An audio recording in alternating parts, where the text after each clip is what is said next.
일주일 전에 우리 김종선 씨가 뭐 이만이만 얘기하면서 뭐 화요일 날 뭐 이런 자리가 있는데 와주세요 그러니까 뭐 그러자 하고 대답부터 했어요. 그리고 뭘 어찌해야 되는지 저찌해야 되는지 뭐 큰 별일 있겠나 이런 생각을 했는데 제가 원래 이렇게 잘 나서지 않고 못하고 뭐 이런데 이런 일이 있더라도 많이 보고 좀 여러 사람들이 한 다음에 끝자리에 앉았으면 좋을 텐데 끝에 가서 했으면 좋을 텐데 어찌 하다 보니까 시작하는 마당에 이렇게 돼서 좀 묘합니다. 이 재미있는 재단, 재미있는 이야기 자리 이런 건데 이야기라는 게 재미있게 되고 즐겁게 이렇게 풀어져야 될 텐데 그런 면에서 약간 부담도 되고요. 그러네요. 그리고 저 걱정했던 게 뭐냐면은 나는 만화가로서 나름대로 뭐 한 40년을 살아왔는데 만화가로서 얘기를 뭐 할 수는 있는데 내 얘기를 해야 되는지 만화 얘기를 해야 되는지 여러분들이 지금 초점이 어떻게 맞춰진지 이런 것도 잘 모르겠고요. 그래서 어디서부터 얘기를 해야 되겠나 싶은데 제가 어디 가면 늘 하는 얘기들이 있어서 그런 얘기 뭐 여기서도 하면 안 될까 이런 생각을 해봤고요. 저는 지금 저 20살 전후해서 만화판에 발을 디뎠어요. 초등학교 졸업하고 아버지가 중학교를 안 보내주더라고요. 제가 자라던 곳이 전라남도 완도 장보고가 살던 그 지역인데 그때 당시에는 광주까지 이 버스를 타고 방학 때 다니려고 하면은 한 7시간, 8시간을 버스를 타고 다녔는데 해남에서 땅이 끝나잖아요. 땅이 끝나면 거기서 이제 배를 갈아타고 완도라고 하는 조금 큰 섬으로 본섬으로 가서 거기서 또 이제 부두에 가가지고 또 배를 갈아타고 건너편 섬인 저희 섬으로 이렇게 다녔었는데 지금하고는 이제 속도라든가 이런 것들이 말할 수 없이 다르고 하물며 제가 만화를 하는데 만화 가게조차 없었으니까 문화적 수혜라든가 이런 것으로 보면은 아무것도 모르고 초등학교 시절을 보냈는데 초등학교 3학년 때 처음 그 섬을 벗어나서 그 완도 읍에 갔어요. 읍도 섬인데 섬에 가서 제일 처음 제가 그 만화 가게를 발견했거든요. 발견하고 그 다음에 그때 봤던 만화 한 권이 한 가지가 그러니까 이제 돌아올 때 섬에서 아버지하고 같이 갔다가 돌아올 때 만화 가게에서 봤던 그 만화와 그 다음에 한 가지를 사달라고 그래서 그때 10원인가 했어요. 그것을 사들고 뱃길로 돌아오는 그 배 위에서 봤던 기억이 지금도 너무나 이렇게 아삼해요. 그 배 위에서 아까워가지고 다 못 보고 그 만화책을 아껴서 보고 하면서 그 가슴에 품고 그 하늘을 쳐다보면 구름은 떠 있고 갈매기는 날고 배는 발통선은 나는데 그 돌아오던 기억이 아삼합니다.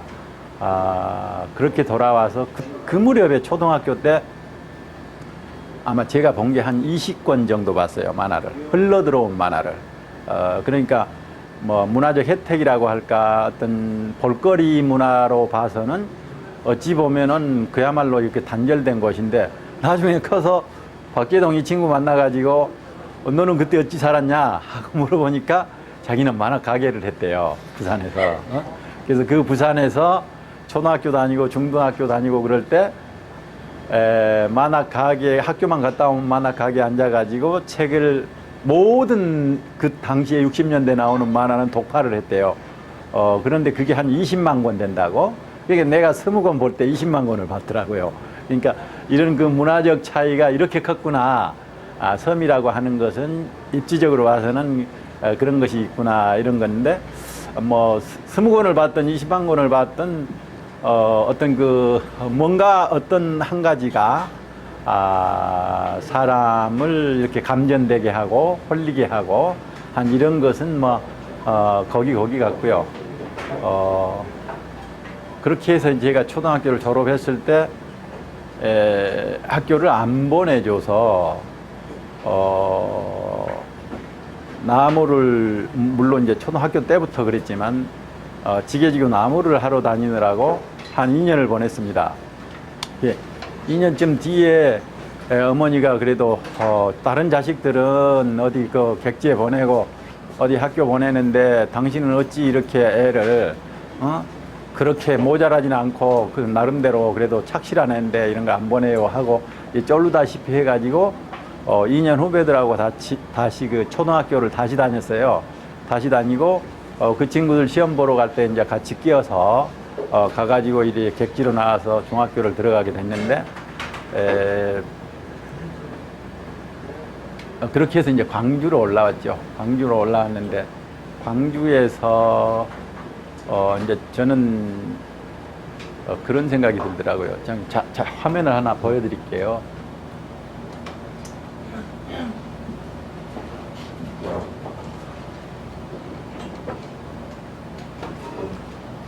요게 제가 이제 어린 시절 섬에서 살던 풍경인데요.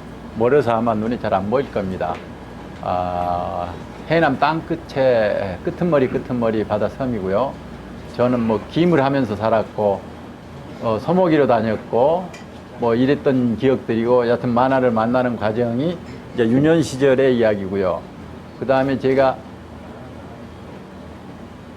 만화책 한 권을 보고 감전된 어떤 이런 이야기인데 요건 이제 중학교 편으로 다시 몇 살을 더 먹어서 중학교 올라와서 학교 다니던 때 얘기입니다. 제가 뭐라 그럴까요? 좀 범생이 과였나 봐요. 그래서 학교 가서 학생은 학교 갔다 돌아오면 큰어머니 집에서 하숙을 했는데 책가방 내려놓고 발 씻고 마당에 우물이 하나 있었어요. 발을 씻고 도시락을 싸갖고 간 날은 먹고 왔으니까 도시락 안 싸갖고 간 날은 큰어머니가 챙겨주면 밥 먹고 그냥 책상 앞에 앉아서 그냥 책 펼치는 거예요. 학생이 이제 그런 줄 알았거든요.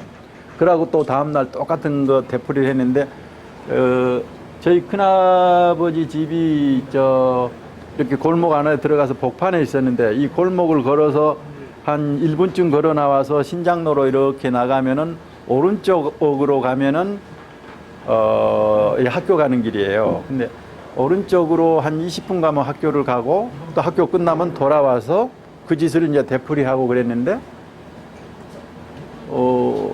1년쯤 그렇게 해서 이렇게 뭐 하라는 공부하고 되풀이하고 뭐 이런 짓을 하다 보니까 그 1년이 지나서 섬에서 올라온 친구가 뭘 얼마나 대단하겠어요. 도시 애들이 이렇게 만나서 다니는 학교인데 거기서 저희 학교가 그 조선대학교 부속중학교인데 72명이 한 반인데 16반까지 있었어요. 1학년이. 그래서 이제 그런 중에 이제 한 학년 올라갈 때마다 그 뭐 장학생 한 10명쯤 뽑아가지고 뭐 이렇게 좀 수혜도 주고 그렇게 올라가는데 1학년 때 바보같이 그랬더니 2학년 때는 그 10명 안에 들어가더라고요. 그래서 그 발표하는 날 내가 보고 내가 깜짝 놀랐거든요. 어떻게 나 같은 것이 저런 데 붙어 있냐. 이것은 이상한 일이구나. 이렇게 생각을 하고 또 다녔는데 그로부터 뭐 늘 그런 식으로 하니까 지금도 그런 생각은 들어요. 공부 잘하는 애들 보면은 조금 이렇게 모자란 애들이 아닐까.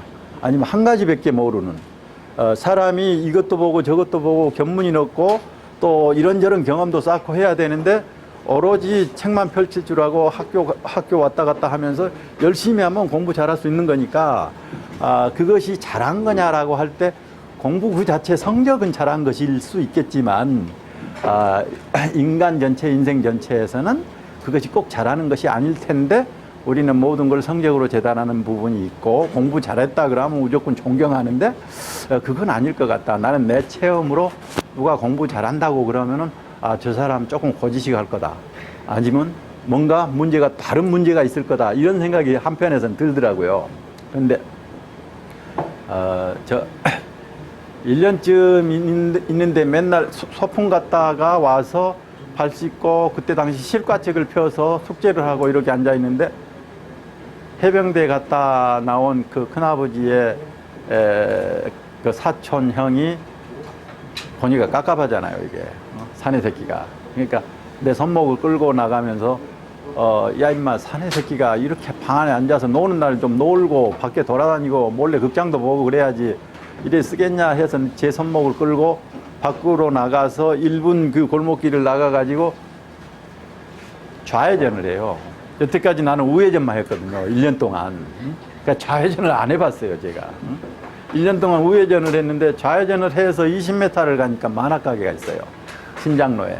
그걸 2년 동안 몰랐단 말이에요. 그래서 제가 너무나 이게 참 한심하더라고요, 제가. 이렇게 보물단지 같은 그렇게 그리워하고 무한한 꿈처럼 생각하고 했던 그런 것이 내 몸속에 들어왔었는데 깜박 잊어버리고 1년 동안 옆에 있는 걸 모르고 내가 이렇게 지냈구나. 그러면서 그곳에 들어가서 보면서 이제 새롭게 나의 세계, 나의 세상. 거기서 이제 이 60년대인데 그때가 60년대 중후반 들어가는 그 시기인데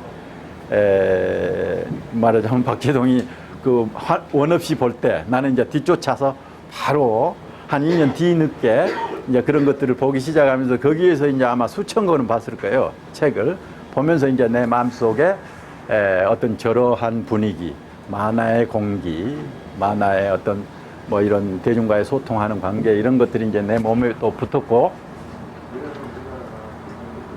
그때 이제 제가 본 게 저 수도 없는 당대에 우리 만화사에 기록되는 뭐 이만저만한 만화들을 많이 봤죠. 봤는데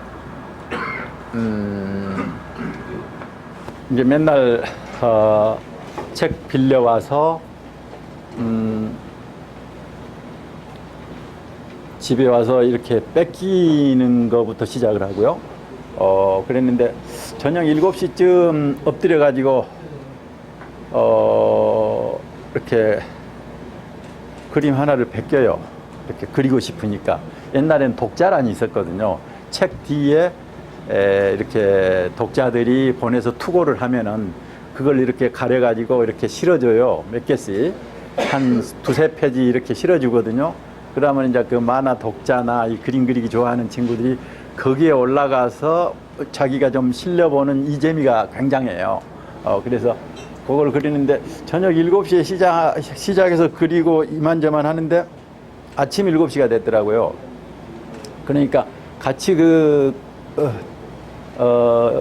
집의 형이 그때 대학교 3학년인가 그랬는데 아마 그 대학교 시험 공부를 하다가 친구가 왔는데 야 쟤는 왜 저렇게 밤새도록 엎드려갖고 저러고 있냐 하고 그 친구가 물어요. 그러니까 우리 형이 쟤는 지 아버지가 원래 좀 저런 타입이라서 뭐 하나에 빠지면 이런다는 동 하고 이제 그 대답을 해요.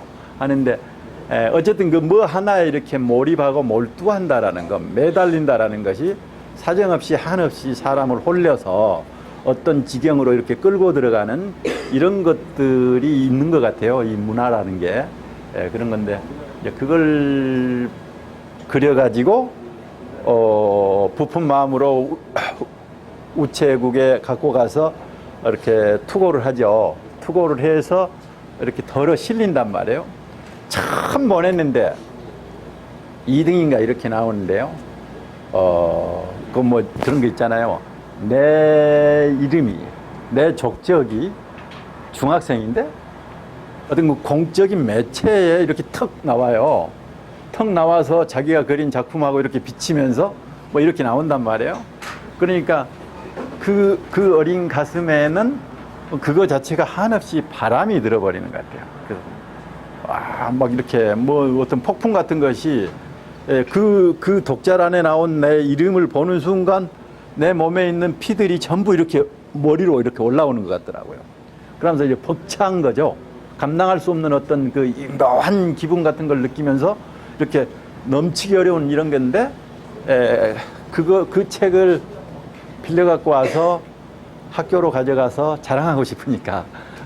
근데 제가 원래 이거 자랑도 이렇게 대놓고 잘 못하는 사람이라서 옆에 있는 애한테 살짝 이렇게 책을 펼쳐서 나 이거 나왔다 하고 이렇게 보여주니까 그 친구가 이렇게 보더니 진짜야? 이게 네 이름이 정말 맞아?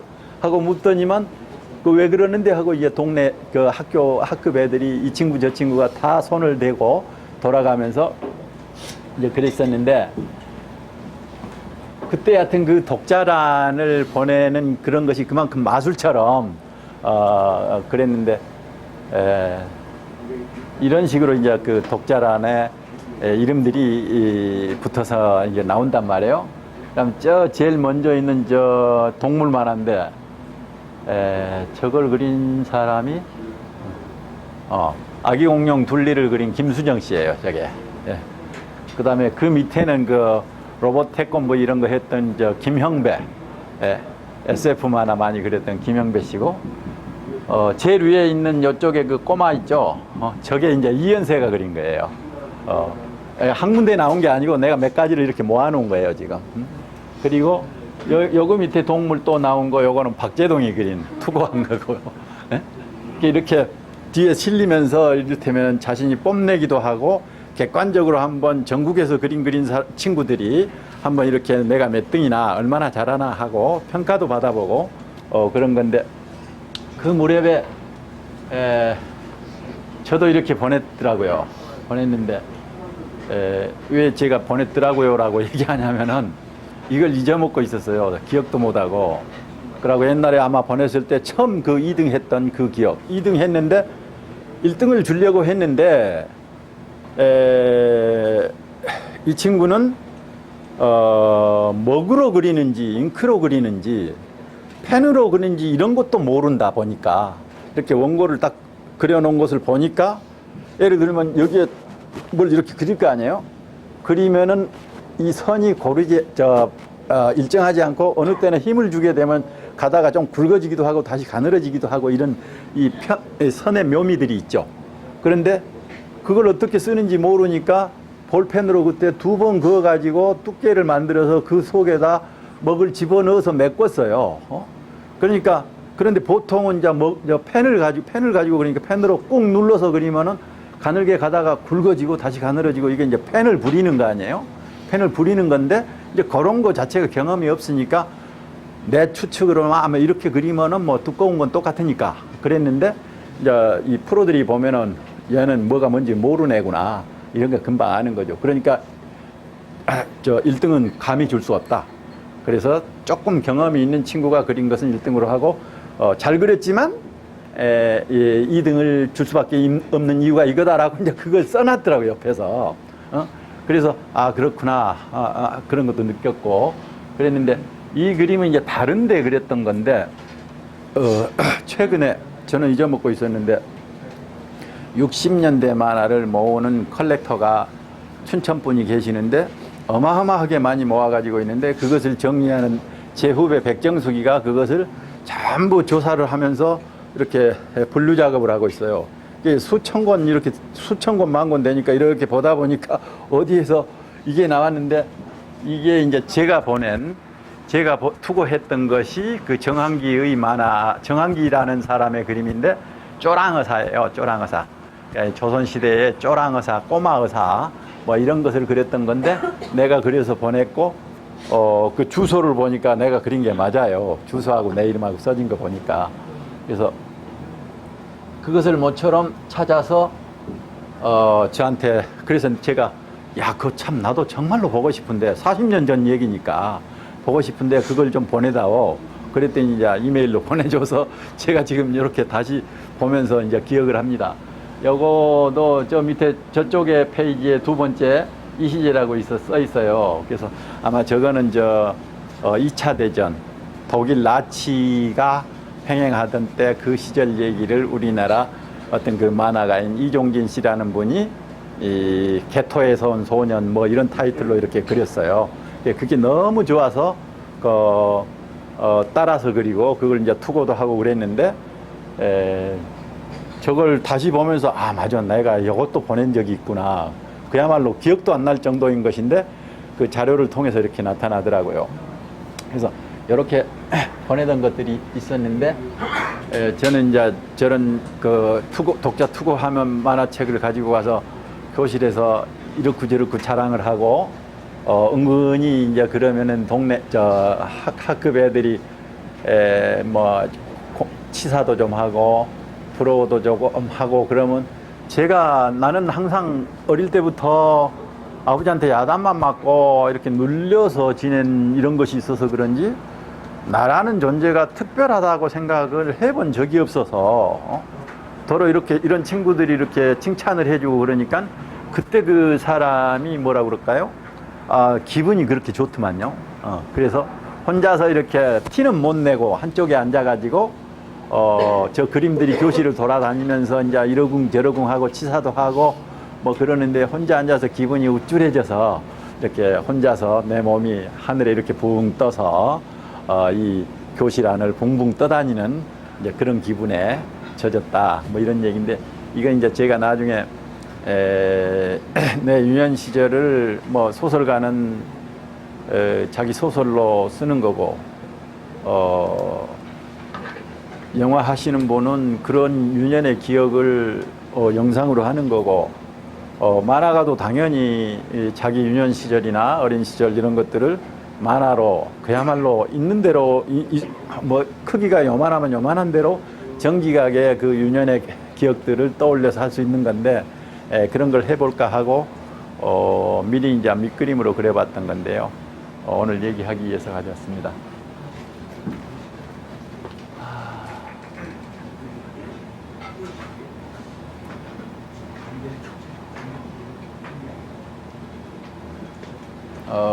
이제 뭐 여태까지는 제 얘기인데, 뭐 제 얘기가 중요한 건 아닌 것 같고, 이거 아시죠? 뭔지.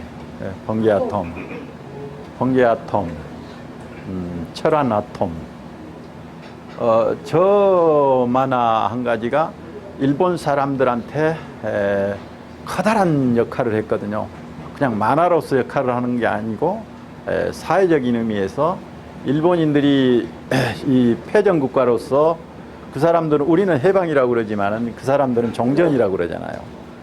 종전 뒤에 자기들이 가지고 있는 지그들의 그 심리적 이런 것이 뭐였겠어요. 여러분 보셨겠지만 메가더 장군 파이프 물고 모자 딱 쓰고 군복 입고 열하고 있는데 그 옆에서 히로히도가 열하고 있는 사진 보셨죠? 자기들이 믿는 그 천황이라는 실체가 그 한 장군의 옆에 이렇게 서 있는 이것을 보면 자기들 스스로가 느낄 거란 말이에요. 최고의 선민이고 천황이고 우리들에겐 절대신인데, 그 사람이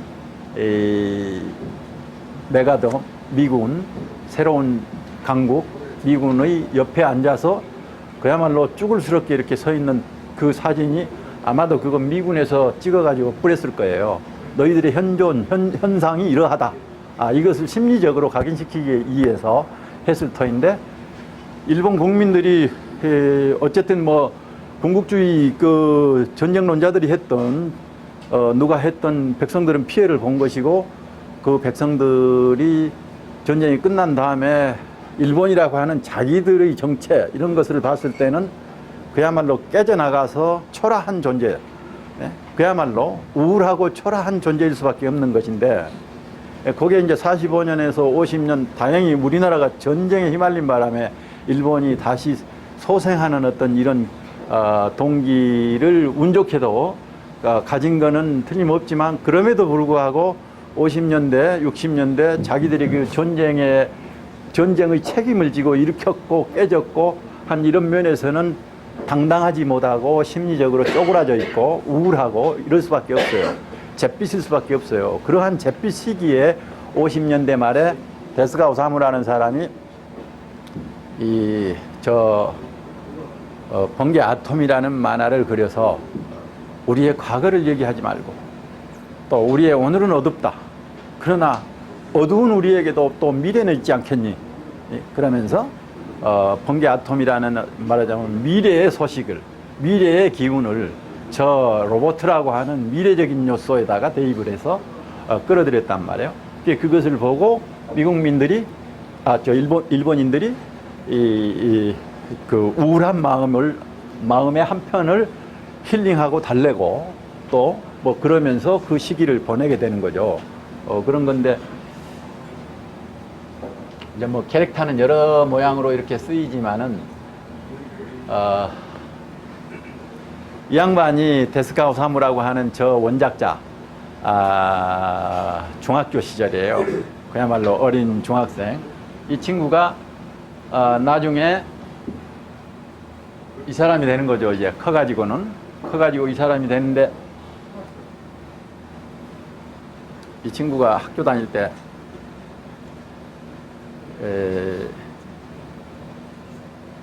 그 키도 조그맣고 그때부터 눈도 안 좋았는지 그 학생들 사이에서 좀 치여요. 그 왕따 이지매의 대상이 돼서 지하철에서 그때는 저 지하철도 있었나 봐요. 지하철에서 돌아와서 그 차를 타려고 하고 있으면은 덩치 큰 애들이 삥 둘러싸 가지고 하면 안 보이잖아요, 애가. 그러고 다음 애들이 착 사라지면은 빤스만 입고 있는 꼬마가 있어요. 예? 옷을 벗겨 가지고 그렇게 놀리기도 하고 뭐 이런 이지매를 하고 얘한테 이제 해코지를 하는 거죠. 장난 노는 거죠, 말하자면. 그러면서 학교를 다니는데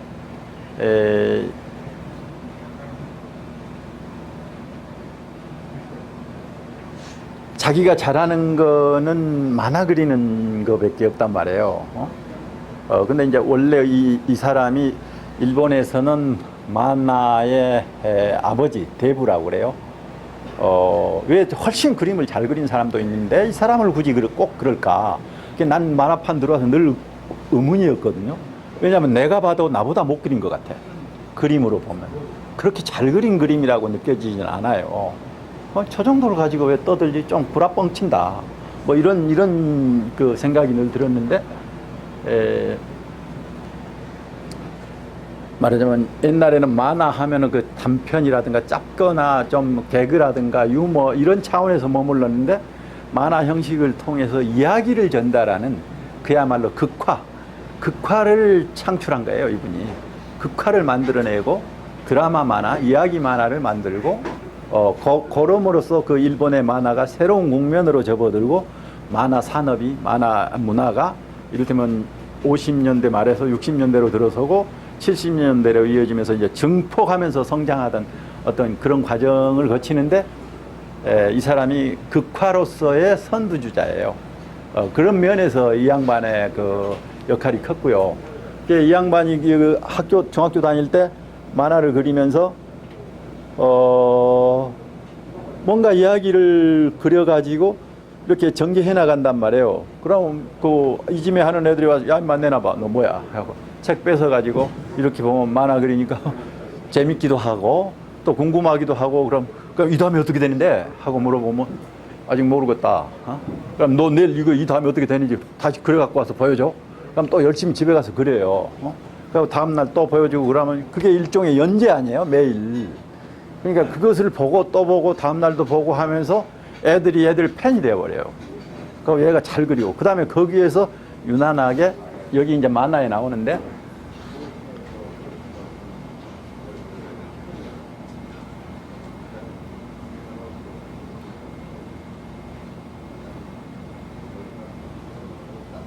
이제 이런 과정이 이 사람 만화예요. 만화 그림으로 보면은 참 별 볼 일 없어 보인단 말이에요. 이게 이제 초기 만화이기도 하고 그런데 저 덩치 큰 애가 그 학급에서 이제 좌지우지하면서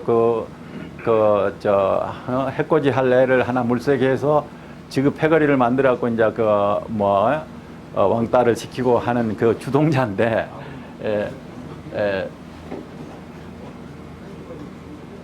겁도 주고 하면서 이 만화책을 어느 날 보게 돼요. 이 데스카가 그리고 있는 만화를 이 친구, 저 덩치 큰 친구도 이렇게 보게 돼요. 보면서 보니까 재밌거든.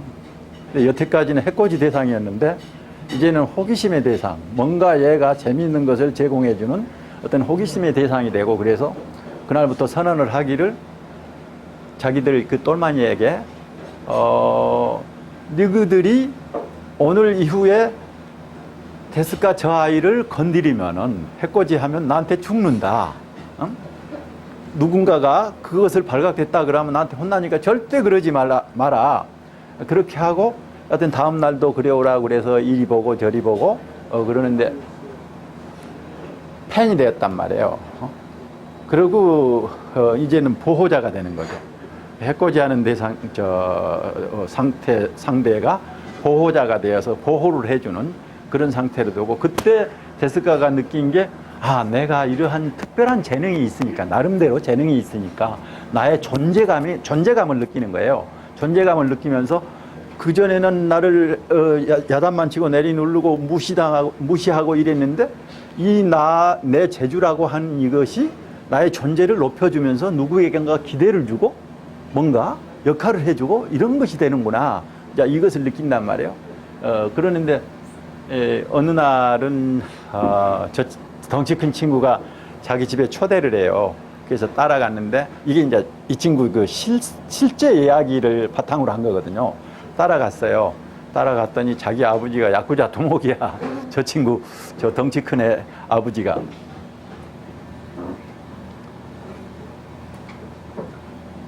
야쿠자 두목인데 이제 약간 만화적으로 했겠지만은, 이 아들 친구가 오니까 아들 친구한테 절을 하면서 내 아이하고 친구가 돼줘서 너무나 고맙다. 앞으로도 계속해서 좋은 친구가 되어주기를 정말로 아비로서 바란다라고 이제 뭐 절도 하고 이러면서 나름대로 예의를 깎듯이 갖춰요. 그런데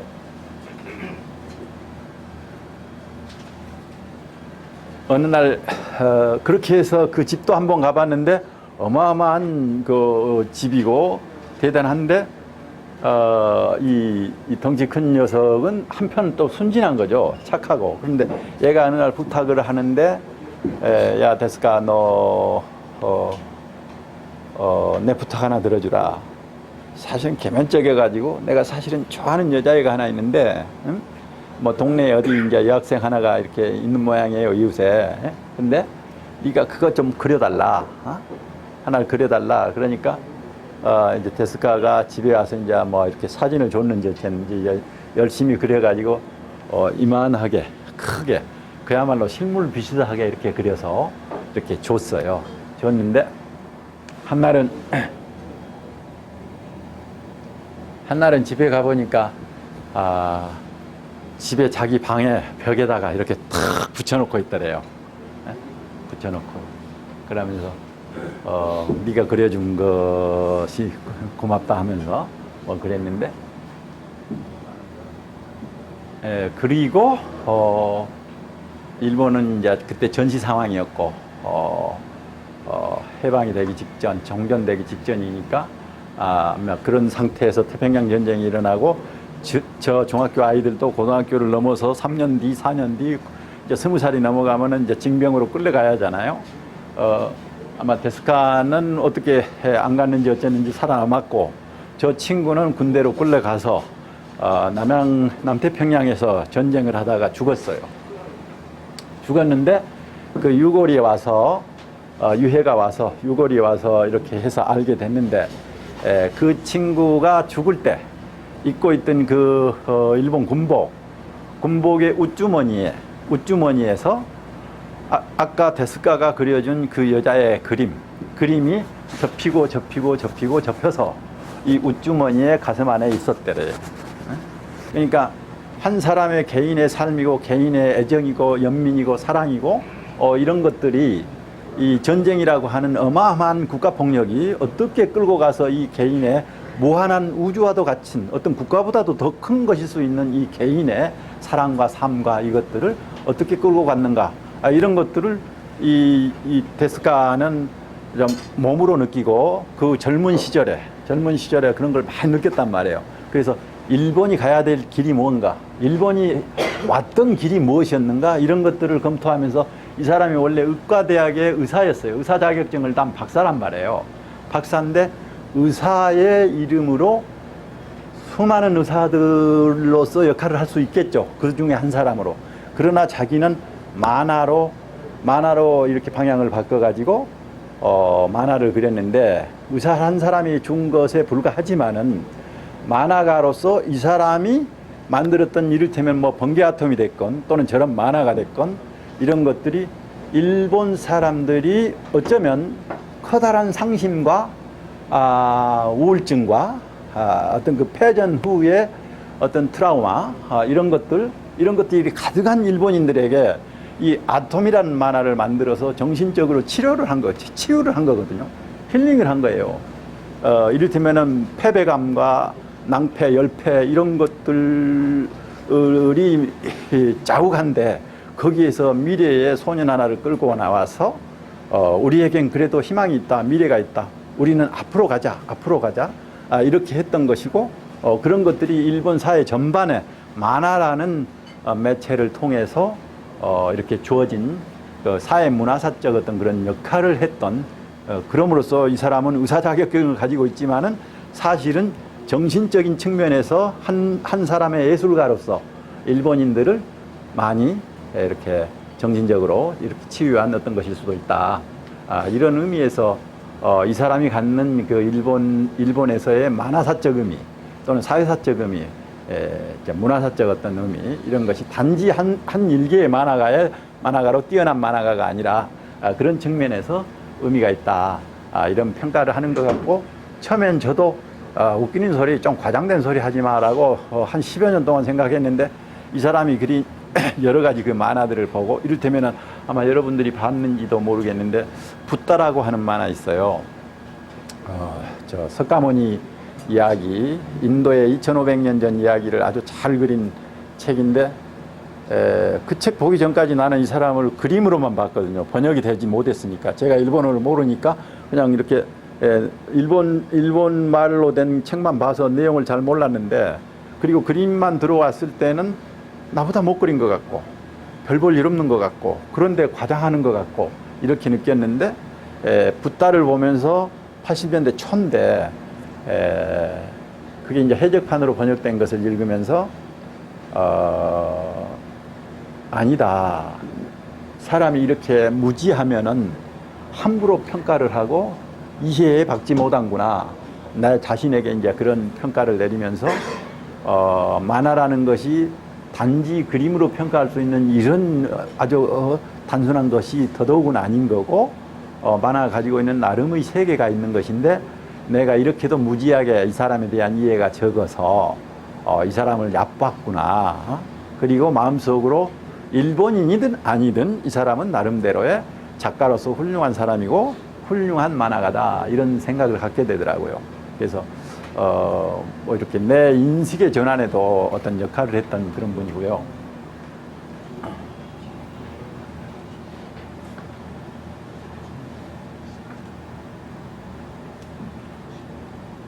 이제 남의 나라 얘기했으니까 이제 우리나라 얘기할까요? 아시죠? 고바오. 이거 모를 사람이 있겠어요?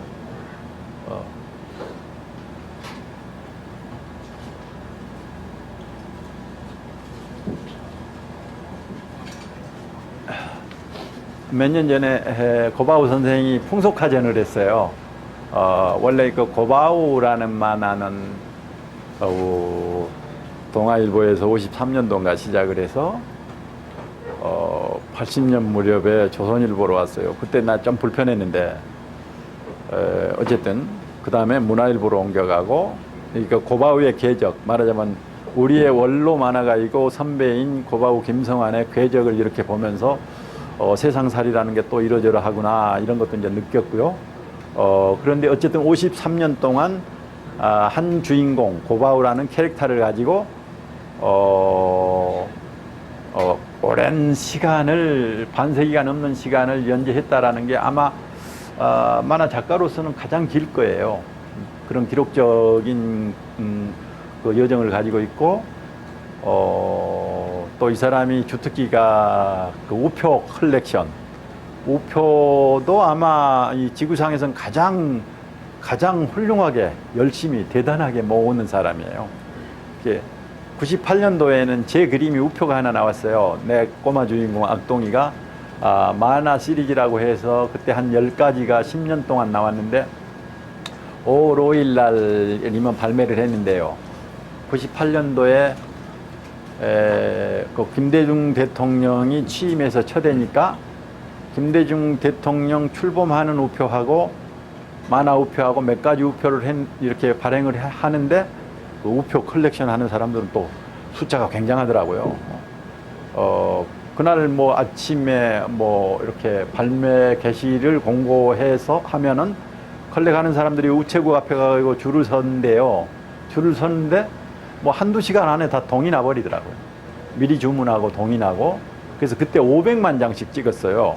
500만 장씩 찍었는데 그 대통령 취임 우표하고 만화 우표가 인기가 있어가지고 순식간에 나가더라고요. 그 얘기를 그쪽에 정보통신부에서 얘기를 들었어요. 들었는데 우리 고바우 선생이 한날은 저를 불러서 그 해에 저를 불러서 뭐 저렇게 소통하고 뭐 전화하고 뭐 이런 적이 없거든요. 근데 생년 처음 저에게 전화를 해가지고 나 김성환인데 그래서 아이고 예 선생님 했더니 나한테 좀 올 수 있어? 그때 이제 문화일보 편집부에 계셨어요. 만화를 거기서 그리느라고 그래서 뭐 갑자기 오라고 그러니까 좀 당황스러운데 뭐 가야죠. 매일 좀 와다오. 그래서 다음날 시간을 맞춰서 갔더니 이렇게 하얀 봉투에다가 제가 제 그 캐릭터가 그려진 우표를 위에다 딱 붙여놓고 거기다 나보고 당신이 이 우표를 만든 디자이너 원화가다 이 말이에요. 응? 원화가인데 원화가의 사인을 해라. 응? 원화가의 사인을 해라 이 말이에요. 그래서 야 참 대단하시네. 나 같으면 후배든 선배든 동료든 그 일로 사람을 불러가지고 사인을 하라 할 수 있겠나. 그런데 참 이 모든 걸 극복하고 이 모으는데 치중하는 이 마음이라는 건 대단하다 싶어서 이제 선생님도 뵐 겸해서 가가지고 사인을 하고 했더니만 그래도 대가리가 조금 큰 놈인데 이렇게 오라가라 했으니 좀 미안하신가 봐요. 예. 그러면서 자기가 가지고 있는 고바우 만화 있잖아요. 사단 만화.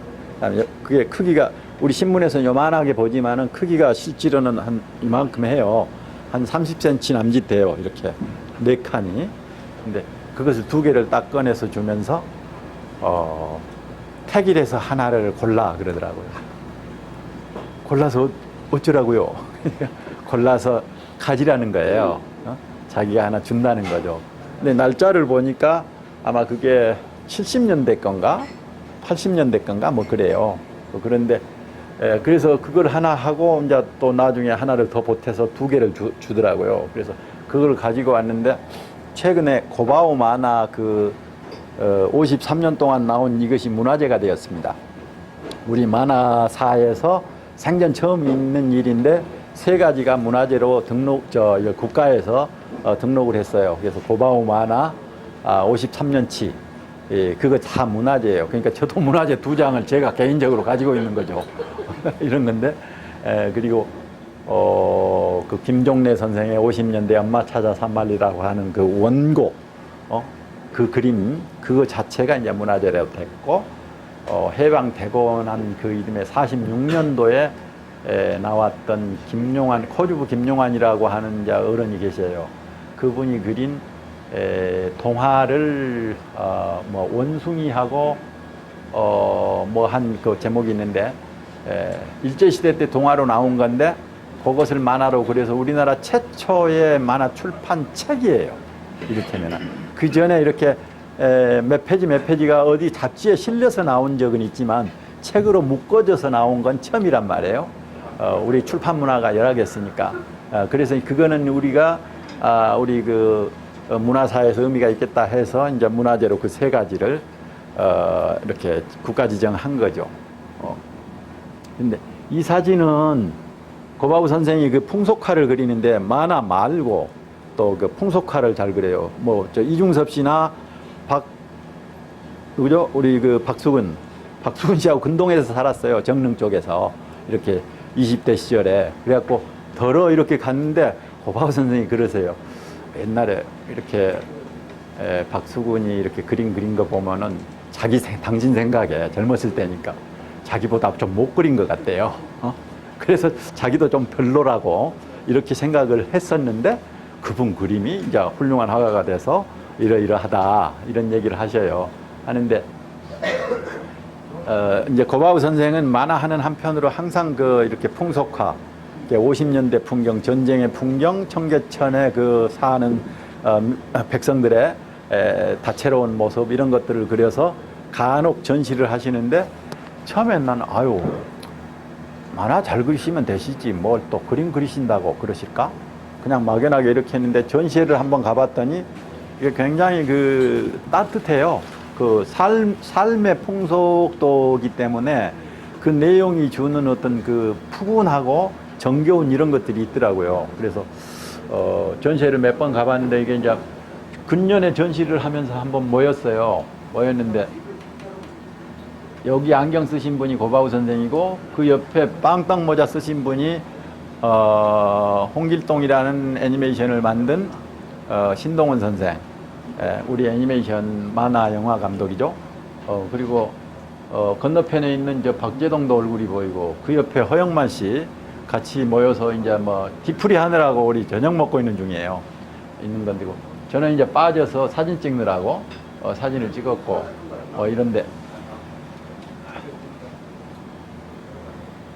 이제 이분이 그린 여러 가지 그 풍속도 중에 50년 1.4 후퇴 때 6.25 때 풍경이 한동안 있었고 그다음에 청계천 풍경이 있고 그런데 이거는 이제 70년대쯤으로 올라와서 이렇게 한 연대가 지나면 한 연대를 또 그 다음으로 그려보고 그러면서 전시를 한 번씩 하셨어요. 근데 이거는 아마 도남동에 있는 그 한옥촌 거기 풍경인데 골목 안, 집 안, 뭐 창문에 비치는 이런 것까지 다 일일이 세세하게 이렇게 담았기 때문에 굉장히 자세히 들여다보면 재밌어요. 아마 멀어서 안 보일 거예요. 그 다음에 이거는 이제 그 이전 단계에서 그렸던 그 동대문 청계천, 저기에 보이는 게 동대문이에요. 동대문에서 한 거리를 지나가면 청계천이잖아요. 그러면 청계천에 따닥따닥 붙은 저 판자촌들이 종행으로 이렇게 정말로 상상하기 어려울 만큼 저렇게 집을 짓고 살았는 그런 시대가 우리들의 엊그제고 뽑게 하면서 뭐 이렇게 정리되고 뭐 이런 과정을 거치지만은 저런 그림들을 액면 그대로 그리면서 저기 보면은 뭐 대포집도 있고 뭐 대포집에서 추태 부리는 사람 모양도 창문을 통해서 드러나고 또 뭐 여하튼 온갖 그 사람살이의 풍경들이 저기저기 다 숨어 있거든요. 숨은 그림처럼. 그리고 이제 저런 그림에는 가끔씩 당신의 주인공인 고바우 하나를 창문 어디에다 몰래 숨겨서 하나 끼워서 이렇게 늘 박아놓고 이제 그러셨어요. 요거는 이제 아마 70년대까지 60년대 70년대 부엌 풍경인데 이제 노란색 톤으로 이렇게 따뜻하게 아마 저 바깥에서 눈이 날리는 문으로 눈가루가 들어오는 거 보니까 겨울인 모양인데 이렇게 따뜻한 모자의 어떤 그런 모습을 이렇게 정겹게 그린 거고요. 이것도 청계천 풍경인데 이 그림 얘기하고 싶어서요. 이건 이제 1.4 후퇴 풍경이거든요. 열차에 올라타고 더 이상은 올라갈 수 없을 만큼 사람들이 달라붙고 매달려서 남쪽으로 차를 타고 이동을 해야 되고 후퇴를 해야 되는 그런 상황인데 이걸 1.4 후퇴 시리즈 전쟁 시리즈 한국 전쟁 시리즈를 이렇게 그 서울신문 프레스센터에서 전시를 하셨어요. 약간 됐는데 한 10여 년 됐나? 그때에 뭐 가끔 나가서 이렇게 전시장 들려보고 있는데 하루는 나가서 있었더니만 웬 할아버지가 할머니하고 같이 오셔서 이렇게 둘러보시더래요. 그러더니만 바로 이 그림 앞에서 이렇게 한참을 서 있더니 이 그림 앞에서 펑펑 우시더랍니다. 할아버지가. 그러면서 그 고바우 선생이 어째서 저러실까 싶어가지고 이제 설렁설렁 걸어서 가까이 이렇게 다가가니까 여보 선생, 응?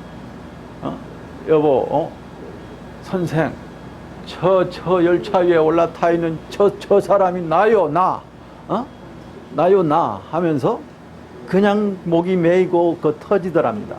그러면서 자기 마나님 할머님한테 여보 할머 나 저 그림 사줘 나 사줘 하면서 뭐 이렇게 그러면서 우시더래요. 그래서 그 그림을 아마 그 할아버지가 사갔다고 뭐 그런 얘기를 해요. 하시면서 그때 그 자기의 삶의 궤적이 저 그림을 통해서 드러나고 저 그림에 실려 있고 사실은 그때 이제 그 할아버지뿐만 아니라 그 시대를 살았던 사람들은 피난길 누구나 가지 않았겠어요? 그러니까 한두 사람이 아닐 터이고 그 많은 사람들의 인생살이를 세상살이를 이 고바우 선생이 이제 6.25라고 하는 일사후퇴라고 하는 이런 구체적인 장면을 통해서 이 그림 속에 이렇게 스며 있게 담아내고 이런 것인데 이게 이제 공감을 하는 거겠죠. 저런 그림이 단지 한 작가의 어떤 그 예술적 끼와 발산 뭐 이런 것에 그치는 게 아니라 그것이 한 사회에서 이 사람 저 사람들하고 경험을 공유하고 시대를 함께 살아왔고 한 이런 과정에서 누구나 공감할 수 있는 이 공감의 폭들을 만들어내는 거 아니겠어요? 이제 그런 과정에서 어떤 울림이 있고 주고 공감하고 이러는 것인데 저는 만화든 예술이든 영화든 어떤 것이든 중요한 건 공감이라고 생각해요. 그래서 공감을 만들어내는 사람들, 공감을 소통과 공감을 확산하고 만들어내고 이것을 하는 사람들이 예술가들이다. 저는 이렇게 나름대로 이제 정의를 하는데요.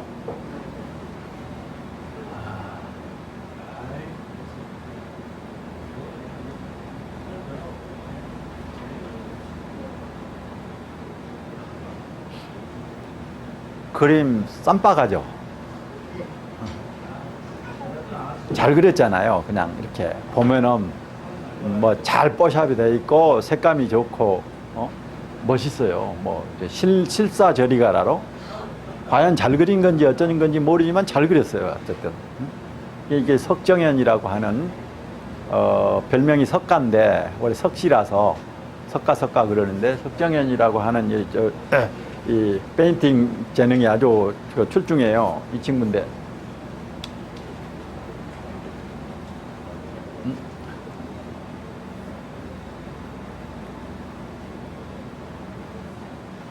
뭐 이렇게 무슨 소녀를 그렸다, 뭔가 약간 야한 뭐 그림을 그린다. 그럼 무엇을 그려도 실감나고 뭐 사진 저리가라로 이렇게 멋지게 잘 묘사해내고 그려내고 그런단 말이에요. 그런데 이 친구가 그림 하나는 누구보다 잘 그린다라는 생각을 가지고 뭐 그림판 만화판에서 이렇게 그려오는데 어느 날 강풀이가 나타났잖아요. 그러니까 뭐 강풀이가 나와서 처음에는 뭐 순정 만화다 뭐다 이렇게 해가지고 좀 인기가 있는 것 같더니 나중엔 이래저래 이 웹툰이라고 해서 이웃사람이다 26년이다 뭐 하면서 굉장한 인기가 있고 대단한 그 한 문화전사로서 역할을 하잖아요. 그리고 칭찬을 많이 받고 저도 처음에 강풀이 그림을 보면서 아유 그림 그리려면 고생 좀 해야겠다 뭐 이런 생각이 들었는데 이야기를 짓는 능력이 출중하잖아요. 이야기를 끌고 가면서 그 이야기에 몰입되도록 독자의 시선을 자기 눈밖에 있는 이 독자로부터 자기 만화로 집중시키는 그 몰입의 어떤 그 밀도가 있단 말이에요. 그 얘기를 이렇게 끌고 가게 되고 첫 장을 읽으면 그것을 따라서 다음 회를 꼭 읽어야겠네, 그 다음에 어떻게 됐지 하면서 쭉쭉 빨려 들어가는 경험들을 하게 된단 말이에요. 강풀이 얘가 뭘 얼마나 잘한다고 이러나 그림도 별 볼 일 없는데 뭐 이런 생각을 하기가 쉬운데 강풀이는 이야기 만화가죠. 자기 이야기를 웬만한 그림으로 그려내는 이렇게 훌륭한 그야말로 만화가인데 이 석가라는 친구는 그림으로 치면 자기가 10배, 20배 더 잘 그린 것 같고 더 자신이 있다라고 생각하고 자부심이 이렇게 하는데 자기는 어디서 칭찬을 못 받고 강풀이 얘기는 사방에서 나오고 뭐 이런 것들이 어찌 보면은 좀 기묘하잖아요. 이제 이런 부분들이. 그런데 자기 이제 이 친구 책, 그 석가라는 친구가 책을 내서 보면은 정말 그림이 좋아요. 아주 뭐 책도 제본도 좋고 폼나게 이렇게 만들어서 나와서 어쩌다 이렇게 책이라도 주면은 야, 네 사인해줘 그러면 사인 해서 이렇게 주면은 이렇게 이렇게 든든하게 이렇게 누구한테도 건네고 그러는데 묘하게 자기 책을 보고 누가 눈물 흘렸다는 사람이 없고 자기 책을 보고 누가 뭉클했다 이런 얘기를 들어본 적이 없고 그림 잘 그렸다는 얘기는 그림이 좋다 이 얘기는 듣는데 감동을 했다라거나 울림이 있었다든가 이런 얘기를 못 들어보니까 한편 허한 거죠. 그리고 상대적으로 다른 친구들은 그림이 조금 약해도 한없이 울게 만들었다는 둥, 목이 맸다는 둥 하면서 리플이 막 2,000개씩 달리고 이런 게 현상적으로 보여버리고 이러니까. 그런데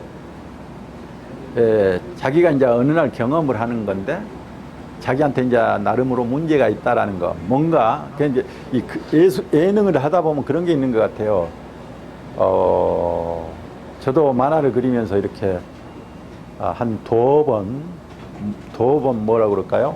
이렇게 대가리 수준이 대가리가 이렇게 한 번씩 점핑을 하는 어떤 그런 시기가 있는 것 같아요. 그걸 경우에 따라서는 어떤 동기에 의해서 해탈이 되는 불교적 용어로 보면 그런 것일 수도 있고 견성 뭔가 이제 이 물리의 원리라든가 이런 것들에 대해서 깨달은 어떤 그런 지점들이 있는 것 같아요. 인생살이가 뭐다, 만화라는 게 뭐다, 영화라는 게 뭐다, 영화 문법이 뭐다 하면서 이렇게 뭔가 한 번씩 탁 뭐가 튀일 때가 있잖아요. 근데 이 친구도 이제 그런 것을 이렇게 만난 것 같은데 살면서 그런 게 한 서너 번씩은 만나야만이 이렇게 존재가 새로운 국면으로 이렇게 올라가는 것 같고 그런데 그런 것이 단 한 번도 못 만난 사람들은 이렇게 보여요. 그 사람 작품이나 이런 것들을 보면은 이렇게 보인다고요. 이 사람은 만년해도 그 젖이다. 이런 것들이 보일 때가 있는데 이 친구가 어느 날 어머니가 생신이셔서 어머니한테 선물을 해야겠는데 뭘 할까 하고 선물할 때마다 고민을 하게 되잖아요. 그래서 공리를 하다 마땅치 않아서 그림을 하나 그려드려야겠다. 그리고 그림을 그리려고 이제 집 가족의 앨범을 떠들치다 보니까 앨범 속에서 어머니의 아버지, 돌아가신 할아버지 사진이 하나 이렇게 나오더래요. 근데 할아버지가 원래 과묵하고 말이 좀 없으시고 옛날 어른들 다 그랬던 것처럼 그런데 이 손톱만한 한 1cm도 안 되는 얼굴의 사진이 있어서 그걸 보니까 할아버지의 얼굴이 좀 밝게 웃고 있더라는 거예요. 이렇게 좀 그나마 좀 밝았던 모양이죠. 밝았는데 그 손톱만한 그 할아버지 사진을 여러분하고 같이 있었는데 그것만 이렇게 확대해 가지고 자기가 이렇게 감을 가지고 이렇게 좀 크게 그렸어요. 이렇게 책받침만 하게 그려가지고 다른 그림에 비해서는 터치가 좀 거칠어요. 이 친구가 그린 다른 그림에 비해서는 거칠고 이렇게 곱상하지 않는데 그걸 그려서 포장을 해갖고 아침에 케이크랑 넣고 어머니 생신이니까 앉아있는데 엄마 이거 하고 이렇게 건네줬다는 거예요. 선물로. 그러니까 이게 뭐다냐 하고 이렇게 이제 풀어볼 거 아니에요. 가족들이 몇이 앉아서. 근데 이제 할머니도 계셔서 할머니도 이제 아직 살아 계시니까 옆에 앉아서 있어서 뭔디 나도 좀 보자라고 하는데 이렇게 딱 펼치니까 이 사진이 이게 턱 나왔겠죠. 나왔는데 어머니가 이걸 딱 보더니만은 한참을 보고 있다 말고 그러다냐 보고 있고 그 다음에 할머니가 뭐다냐 하고 이제 같이 이렇게 머리를 모아서 보는 건데 어머니로서는 아버지의 그림이 갑자기 나타난 거고 할머니로서는 돌아가신 남편이 갑자기 나타난 거 아니에요. 근데 이렇게 두 여인이 이것을 보다 말고 펑펑 갑자기 울기 시작하더래요. 그러니까 이 녀석은 갑자기 어머니 생신날 기분 좋게 해드리려고 애써서 이렇게 드렸는데 갑자기 엄마가 울고 할머니가 고굴하고 그냥 어쩌고 하니까는 참 기분이 멋쓰게져 가지고 왜 그래 엄마 하면서 어찌 했는데 그 순간 자기 머릿속에 내가 그림을 그렸는데 내 그림을 보고 누군가가 울어버렸어. 누군가가 흔들려 버렸어. 우리 그런 거 있잖아요. 감동이란 게 뭘까 하면은 사실 이제 그 영화도 마찬가지고 만화도 마찬가지고 뭐 문자라는 것도 마찬가지인데 백지의 활자가 백지의 그림이 백지라고 하는 스크린 위에 어떤 영상이 이렇게 놓여져서 그 영상이 사실은 아무것도 없는 형체인데 빛을 통해서 어떤 그 이미지를 통해서 내 눈에 들어오고 내 심장으로 전해지는 이 과정에서 소위 말하자면 이제 이 어떤 필이 여기 들어와서 소위 동이 돼 버리는 거잖아요. 움직여 버리는 거잖아요. 그래서 감동인 것인데 자기 그림이 누군가를 울려버렸다, 흔들어 버렸다. 이런 사실에 대해서 그전에는 지가 경험을 못했기 때문에 그 순간 그런 생각을 하고 내 그림이 누구를 흔들었다라는 이런 생각이 이제 오면서 그것이 뭐였을까? 그 흔들림의 정체가 뭐였을까? 울려버린 그 정체가 뭐였을까? 이것이 이제 딱 깨우치게 되는 거죠. 그 순간 견성을 한 건데, 이를테면은 스님들로 보면은 견성을 하고 해탈을 한 어떤 그런 지점하고 같은 건데, 아마 어머니가 그 사진을 보는 순간 자기 아버지니까 아버지하고 어린 시절 살던 것, 아버지한테 꾸중 듣던 것, 또 꾸중 듣고 나서 아버지가 이놈아 내가 그래도 뭐라고 했을 때 그 아버지 무릎에 매달려서 어느 순간인가는 같이 울고 이러던 기억도 있을 것이고, 또 할머니는 할머니대로 남편하고 살면서 온갖 희로애락을 겪은 어떤 이런 과정이 있을 터인데, 그 그림 하나를 통해서 그 순간 일시에 그것이 해일처럼 이렇게 몰려들면서 망감이 교차된 거 아니겠어요? 그러고 심장을 건드려버리고 가슴을 울려버린 건데, 이제 그것이 뭐겠냐? 그것이 말하자면 이제 늘 우리가 얘기하는, 예술에서 얘기하는 감동 또는 공감의 조건들 뭐 이런 것일 텐데, 이 친구는 그때의 자기 만화 인생에서 그 순간, 그날 어머니의 생신날이 터닝 포인트였다. 자기가 만화인으로 살아가는데 커다란 눈을 하나 제공해주는 터닝 포인트였다. 이렇게 얘기를 하더라고요. 그래서 야, 참 내가 그 친구를 보면서 늘 그 걱정도 한편 하고 고민도 같이 하고, 저 좋은 실력이, 저 좋은 재능이 무엇을 담아서 전달해 줄까? 좋은 것을 담아서 잘 전달했을 때 저 재능이 더 빛날 텐데 하면서 같이 한편은 독려하고 같이 고민하고 하던 이런 것들이 이렇게 스스로 이렇게 해결을 해 나가는 모습을 보고 굉장히 저 자신도 감동스럽더라고요.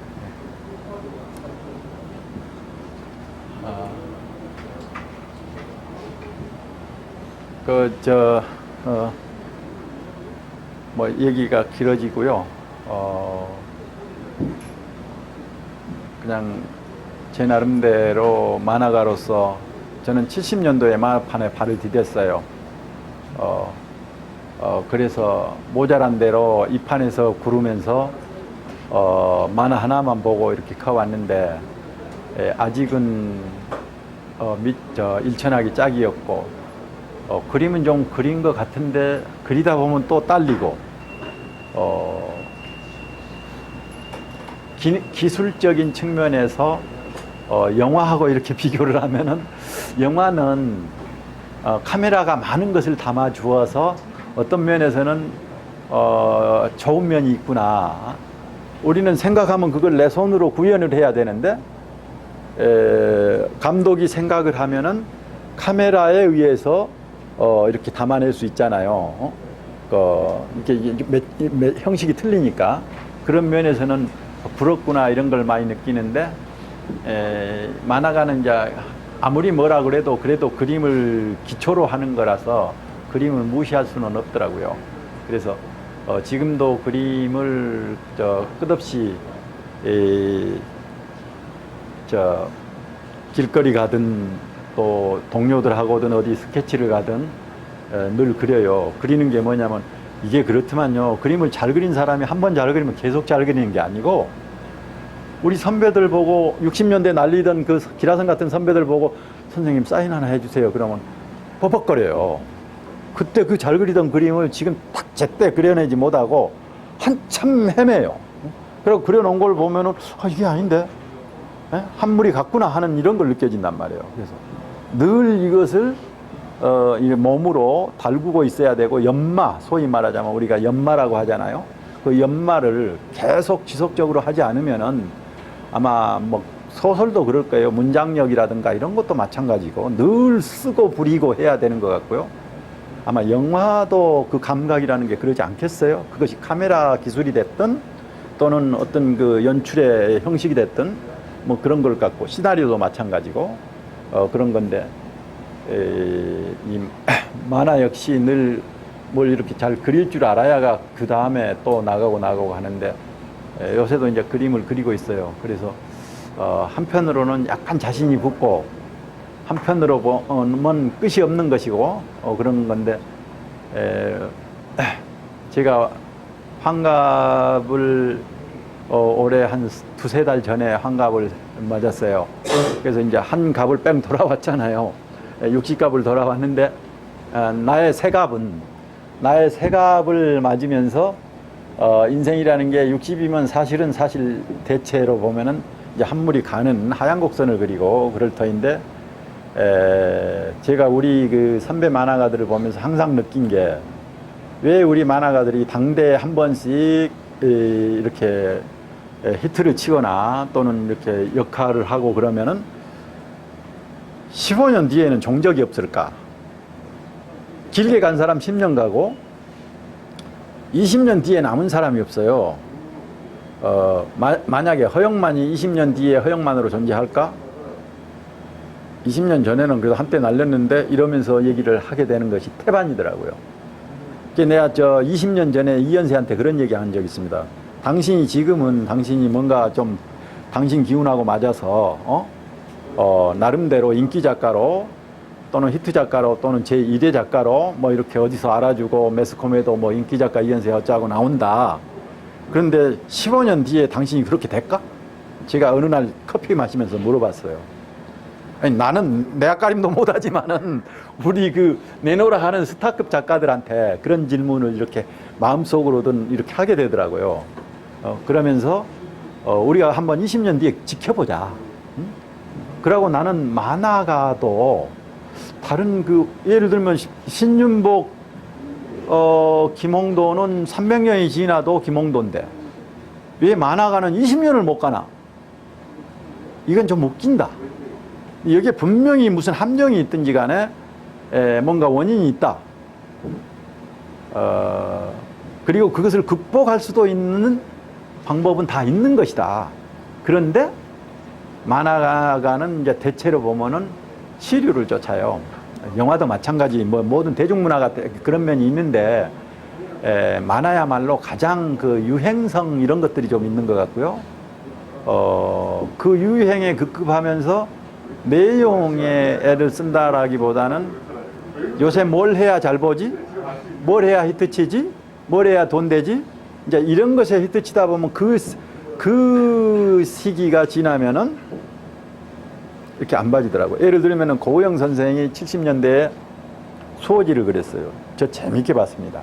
와, 정말 재밌게 봤다. 어느 날 그게 단행본으로 묶어 나와져서 어떤 그 미국 저널리스트가 한국에 와서 있으면서 미국 사람들은 불행하다고 고우영의 이렇게 재미있는 수호지를 미국인들은 볼 수 없으니 미국 사람들은 불행하다라고 이런 얘기를 한 적이 있는데, 기분이 좋고 이렇게 흡족하고 만족스러운데, 지금 수호지를 보면 삼국지는 그때 재미가 덜 없었어요.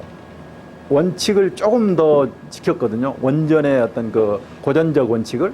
근데 수호지는 이제 고우영 선생이 그때 당대의 시대를 이렇게 만화에 대입해서 한없이 재미있게 그 시대의 기운들을 이렇게 끌어안아서 이렇게 했는데, 그 시대가 딱 이동을 해버리고 이 시대로 돌아오니까 그 시대에 그 공감했던 이것들은 이 시대에서 뭔 소리야 대체? 이렇게 돼버리잖아요. 그러면서 또 간격이 생기고 해설을 다뤄줘야만이 공감을 할 수 있는 이런 부분이 있더라고요. 그래서 만화에도 그런 게 있고 영화 예술이든 모든 예술이든 그런 것들이 있겠다 싶은데, 우리 만화에서는 왜 유난히도 이렇게 짧을까? 이런 생각을 많이 해보고요. 그것을 넘어서려면 뭘까? 이런 생각을 늘 고민하면서 삽니다. 그동안 제 얘기를 이렇게 두서없이 했는데 너무 길게 한 것 같아서 죄송합니다. 이만 마칠게요.